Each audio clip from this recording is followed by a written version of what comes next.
Salut les élèves, j'espère que vous passez d'excellentes vacances.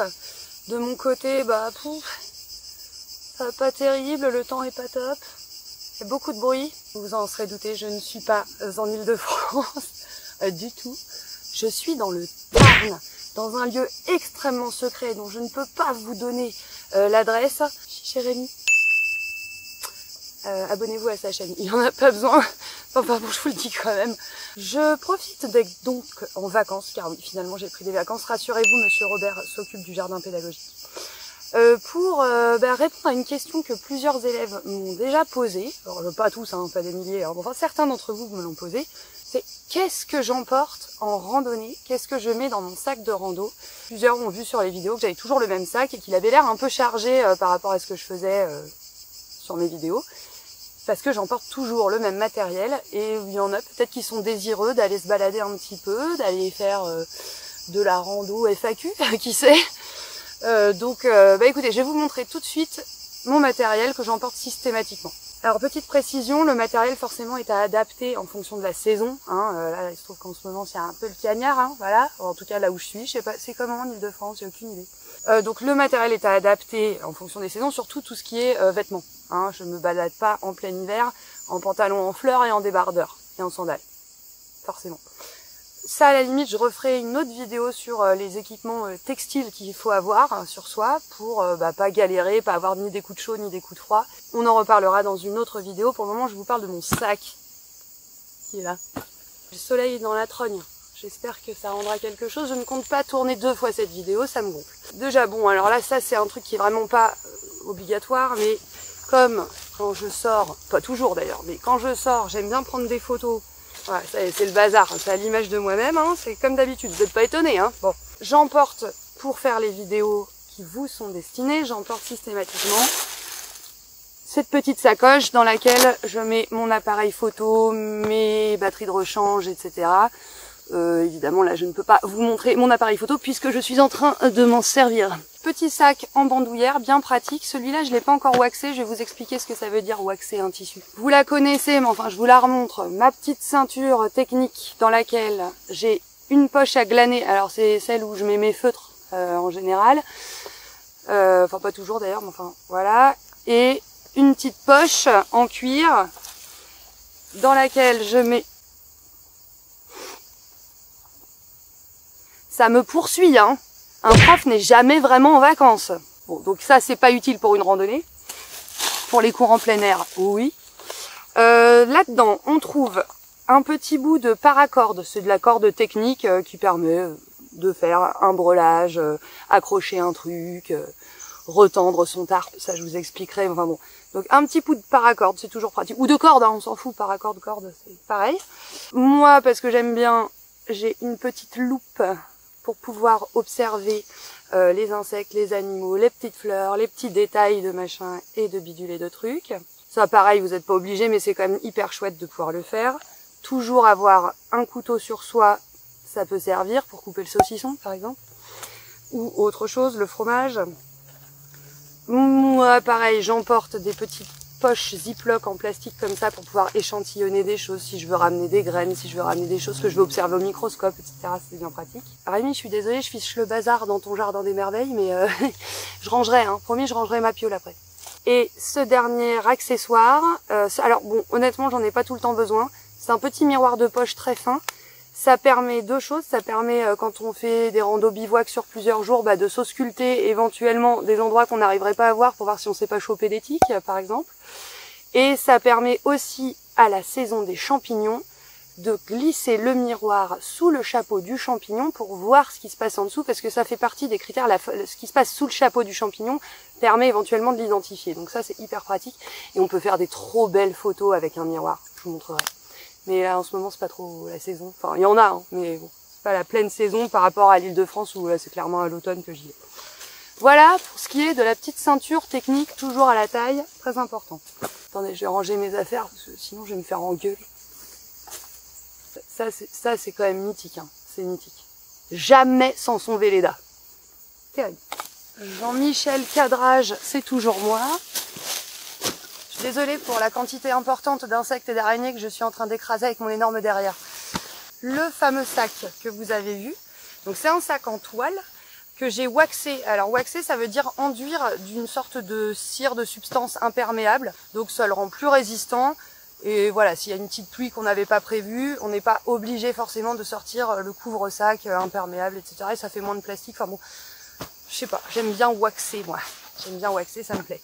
Bon là, il faudrait que je le refasse parce que clairement, ça fait trop longtemps. Il faut le refaire régulièrement, il faut réenduire régulièrement le sac. Alors dans ce sac, qu'est-ce qu'on trouve? En petit accessoire un peu relou d'ailleurs, j'ai pas trouvé encore de technique mieux, mais enfin bon. J'y suspends avec un petit mousqueton. J'y suspends une petite pochette où je mets mon téléphone portable et des petites bidouilles, les petits bidules dont je pourrais avoir besoin, un petit paquet de mouchoirs, un truc comme ça. Bon, voilà, j'y mets différents objets, la batterie de mon téléphone portable aussi. Ouais. Donc ça, j'aime bien l'avoir à portée de main, c'est quand même pratique. Mais en même temps, on se le prend dans la trogne une fois sur deux, donc c'est pas forcément idéal. Bon, pas obligé. Évidemment, une gourde. Une gourde d'eau. J'ai des copains lézards. J'ai des copains lézards avec moi. Une gourde d'eau, peu importe la marque, peu importe le format. Bon, les gourdes en plastique, bon déjà c'est du plastique, donc ça c'est pas génial. Et puis on peut pas les faire chauffer sur un feu, sur un réchaud, etc. J'ai aussi des gourdes en métal qui me permettent, notamment quand je dors dehors en hiver, de les remplir d'eau chaude et de les utiliser en bouillotte en fait.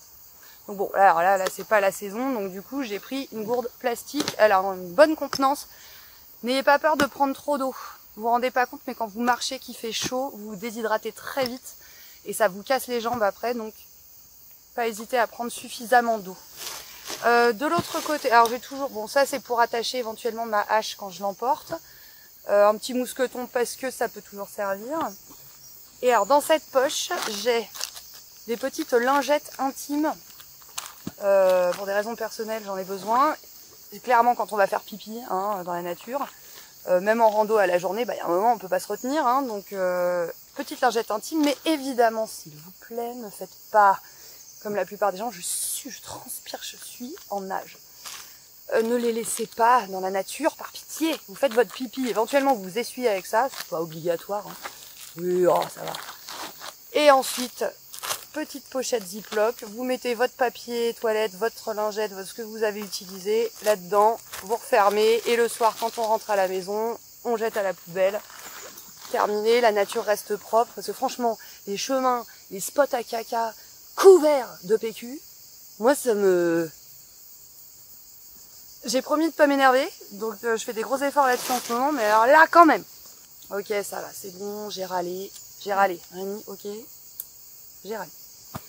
Dans la poche de devant le sac, la petite poche qui est ici, c'est bien d'avoir plusieurs petites poches quand même. Dans la poche qui est ici se trouve, à tout hasard, que ça, une lampe frontale. Lampe frontale, oui, alors en pleine journée, vous allez me dire ça ne sert à rien. Ouais, mais enfin, si vous vous paumez, que vous vous gourrez d'itinéraire, que finalement vous devez rentrer un peu de nuit pour retrouver le chemin, vous serez content d'avoir une lampe frontale. Je vous promets. C'est l'expérience qui parle. Alors, on en vient au contenu du sac à proprement parler. Le sac, bon, vous l'avez vu, voilà. Bon, alors il se trouve que moi je l'aime bien parce que il fait un petit peu old school. Il est plutôt lourd, ce qui pour faire de la rando n'est pas forcément l'idéal, mais moi je m'en fiche parce que je suis grave musclée, comme vous avez pu le constater. Comme quoi, c'est pas une question de volume. J'ai toujours avec moi un petit repose-cul. Vous voyez que je m'en sers vachement là. Bon.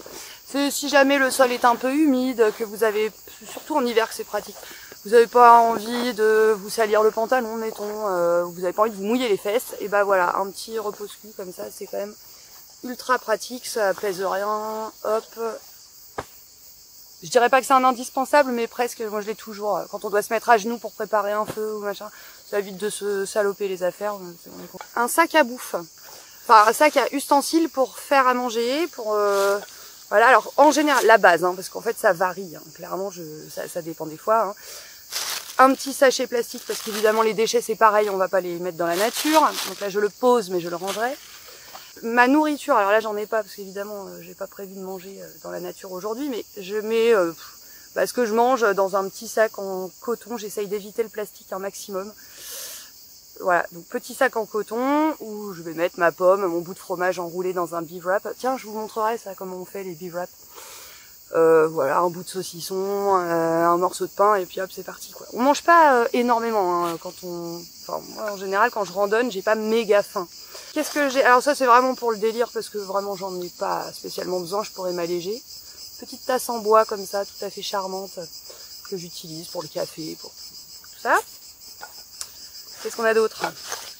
Le café, voilà, dans la petite boîte que vous avez déjà vue. Il y a toujours du café avec moi, hein. Où qu'on aille, il y a toujours du café. La cuirchette, connaissez-vous cet instrument formidable? La cuirchette est la douce alliance entre une cuillère et une fourchette. Et tant qu'à faire, il y a un décapsuleur. Je vous dis pas à quoi ça sert, mais moi je m'en sers. Et last but not least, ceci, qui est en fait un quart, une tasse en titane, donc très léger, avec des petites anses comme ça, un petit couvercle comme ça, et dans laquelle, donc que je peux mettre sur le feu ou sur le gaz, dans laquelle on a un petit chiffon pour la nettoyer vite fait si on n'a pas fait trop de cochonceté, un petit brûleur que vous avez déjà vu en vidéo aussi, que je branche sur quoi, sous vos yeux ébahis, un petit réchaud à gaz. Et ce qui est génial avec cette tasse et ce réchaud, c'est que pouf, allez, garde place. Non mais j'ai réfléchi quand même, hein, un peu. J'ai aussi fait plein de sorties foireuses avant de trouver le bon combo. C'est en faisant des erreurs qu'on apprend, n'est-ce pas, ce que je me tue à vous dire. Suivant, de la corde. De la corde. Non mais on sait jamais qu'on doive se construire un abri ou quoi, faire sécher son linge.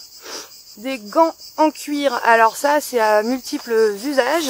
Alors ça c'est pour avoir chaud, hein, quand on a un petit peu froid aux mains. Ça suffit pas en hiver, hein. Si vous faites une sortie en hiver avec de la neige, du gel, etc., ça suffira pas. Oui, j'ai changé de cadre, et alors, depuis tout à l'heure je suis penchée comme ça et vous en foutez du sac, donc je vais vous montrer les objets. Des gants en cuir, donc se protéger du froid, éventuellement saisir des plantes qui auraient des épines, etc. Quand vous coupez ou sciez du bois, c'est toujours mieux de se protéger les doigts. Et puis bon, prendre des choses chaudes, à commencer par votre tasse si elle est brûlante parce que vous l'avez oubliée sur le gaz, ou alors saisir des braises. Vous avez mis des patates à cuire dans le feu, avec ça vous pouvez les prendre. Nickel, il n'y a pas besoin que ce soit des gants d'une immense qualité. C'est pas non plus des gants ighnifugés, il faut pas que je m'amuse à mettre la main dans le feu pendant 40 minutes, hein, là ça va pas le faire. Hein. Des gants, toujours pratiques. Indispensable. Et là je rigole pas. Genre, je suis jamais sérieuse, mais là quand même, je vais faire un effort. Je sens que je me suis collée à des... Bon, pas grave. Une trousse de survie qu'on appelle aussi un EDC, Everyday Care. Je vous en détaille pas le contenu, je le ferai peut-être si vous voulez. Mais là-dedans, il y a de quoi se débrouiller en cas de gros pépins. Il y a de quoi se soigner, il y a de quoi se traiter, se réparer une plaie, voilà. Toujours de la corde partout. Où que j'aille, il y a de la corde. Hein. Je ferai peut-être une vidéo à part pour vous expliquer ce que j'ai mis dedans. Il y a des gens, ils la quittent jamais, leur trousse de survie, ils l'ont toujours dans leur sac à main, etc. Bon, pas non plus devenir parano, mais en rando, que ce soit pour se soigner ou soigner les autres, parce que vous pouvez tomber sur des randonneurs qui se sont blessés, qui n'ont pas de quoi se soigner, ça peut vachement dépanner en attendant que les secours arrivent. Un indispensable également, car il n'y a pas toujours de réseau là où on va, la carte de l'endroit où on se trouve.